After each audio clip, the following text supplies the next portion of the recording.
Kada sam započeo ovaj serijal, plan je bio da objavim 30 videa u 30 dana, što je sam po sebi baš veliki poduhvat, pogotovo ako se uzme u obzir da treba sve sam da osmislim, da napišem, da snimim, da editujem i da sam to sve radio dan za danom. Naravno, prvobitni plan je bio da snimim 10 videa napred, ali sam imao nekih nepredviđenih okolnosti, to se nije desilo.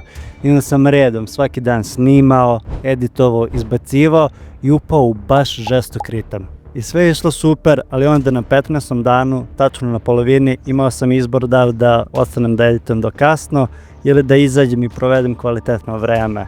I ja sam izabrao ovo drugo i time prekršio svoju obavezu.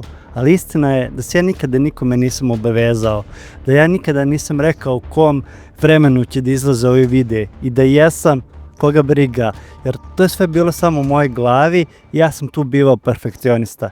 I zato je to posljednja stvar koju ću da ispričam u ovom serijalu, jer ovo je part 30 stvari koje sam naučio u 30 godina, objašnjenih u 30 sekundi. Ne moraš ništa, pa makar to ljudi od tebe očekivali ili ne očekivali. Nema timeline da moraš nešto da uradiš, bilo da se radi o 30 dana ili pre 30 godina. U ovom serijalu, iako sam često pričao u drugom licu, sve vreme je poenta bila što sam ja naučio u 30 godina, ali to ne morate i vi. Generalno, previše sam koristio reč morati. Bilo bi bolje da sam to zamenio sa bilo bi dobro da, jer ne mora se ništa.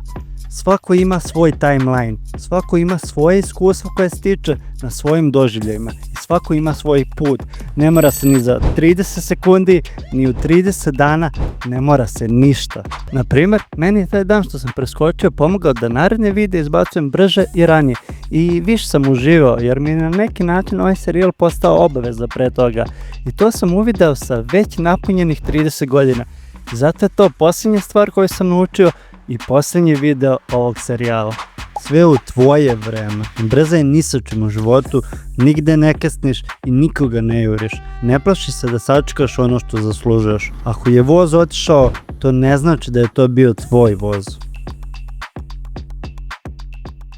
A baš na pruzi gdje sam započeo serijal, sada ga i završavam. A vi me zapratite jer spremam i naredne projekte. Ako ste pogledali ovaj video i serijal do kraja, recite mi u komentarima šta mislite. Ali započnite komentar sa rečju voz. Čisto da malo zbunimo ljude i da znam da ste pogledali do kraja.